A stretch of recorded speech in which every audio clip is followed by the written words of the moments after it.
वह तो हमने एनियाक कंप्यूटर के बारे में जानने की कोशिश किया था। हमने लास्ट में ये बताया कि जो एनियाक कंप्यूटर था वो उसका वर्किंग प्रिंसिपल को हम समझना चाह रहे थे। तो हमने ये बताया था कि हम इसके बारे में थोड़ा सा जानने की कोशिश करते, उसके बाद देखते कि क्या किया जाए, ऐसा ही कुछ बोला था। तो मुझे जहाँ तक अभी तक समझ में आया, ये जैसे कि बताया भी गया था कि डिजिटल कंप्यूटर की स्टार्टिंग हम यहाँ से बोल सकते हैं।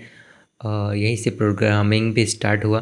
तो यहाँ पे जो प्रोग्रामिंग होता था इस कंप्यूटर में, वो वायर्स के थ्रू होता था। देखिए ये सारे जो वायर्स है इसके थ्रू, मीन्स अगर किसी को कोड चेंज करना होगा तो कोड का मतलब ये होगा कि वायरिंग को चेंज कर दो। जो कि हम अभी डिजिटली करते हैं, वो चीज़ पहले फिज़िकली किया जाता था।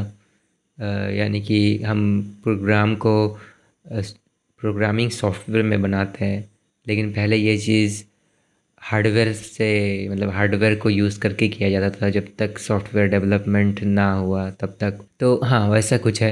तो मैंने सोचा कि अगर चीज़ें सेम ही है तो क्यों ना हम प्रोग्रामिंग ही सीख लें, या फिर ये सीख लें कि मतलब प्रोग्रामिंग से पहले हम ये सीख लें कि आखिर वो मतलब एक्चुअल कंप्यूटर को कैसे समझ में आ रहा है। क्योंकि कंप्यूटर में अगर एक सीपीयू को देखें, जो कि एक कंप्यूटर का ही पार्ट है, मतलब यानी कंप्यूटर में तो इसको बस सीपीयू बोल सकते हैं, या फिर इसको क्या बोल सकते हैं, कंप्यूटर। हाँ, ये भी एक पॉइंट है। मतलब इसको हम ऐसा कंप्यूटर बोल सकते हैं जो कि बस कंप्यूट करता था।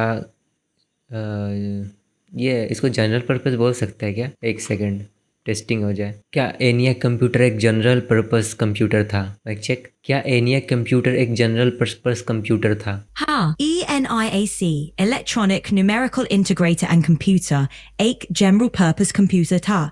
ये पहला इलेक्ट्रॉनिक डिजिटल कंप्यूटर था और इसका उपयोग विभिन्न प्रकार की गणनाओं के लिए किया जा ओके, तो हाँ, हम इसको जनरल पर्पस बोल सकते हैं क्योंकि हम इसको काफ़ी टाइप से प्रोग्राम करके यूज़ कर सकते हैं। तो हाँ, ये कोई स्पेसिफिक चीज़ नहीं करता था। ओके, तो मुझे लग रहा है कि हमें अभी जो मॉडर्न कंप्यूटर है उसके आर्किटेक्चर को समझना चाहिए, उसके वर्किंग प्रिंसिपल को समझना चाहिए, उसमें रैम क्यों यूज़ किया गया, क्योंकि इसमें शायद मैं जहाँ तक जानता हूँ इसमें रैम नहीं था।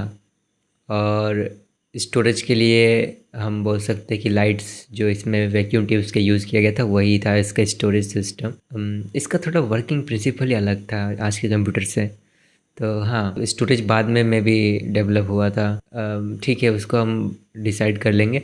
तो हम अब स्टार्ट करेंगे कि जैसे इसमें जो भी प्रोग्रामिंग हुआ था वो हमारे गेट्स के थ्रू हुआ था, जो कि बनते ट्रांजिस्टर से, या फिर लॉजिक, जिसको हम लॉजिक गेट भी बोलते हैं। जैसे होता है and gate, or gate, not gate, nor gate, ऐसा कुछ बहुत सारे गेट्स होते हैं। तो हाँ, इसी टाइप से बनता है। तो हम उसको एक्चुअल में समझने की कोशिश करेंगे कि वो कैसे काम करे। वैसे मैं नेटवर्किंग के बारे में थोड़ा चीज़ देख रहा था, तो उसमें मुझे ये भी पता चला कि जो अगर एक सिंगल वर्ड भी लिखना है तो वो 8 बिट का सीक्वेंस होगा। फॉर एग्जांपल 1 भी लिखना है तो वो 1 बिट के सीक्वेंस में ही लिखा जाएगा, ऐसा कुछ सिस्टम है।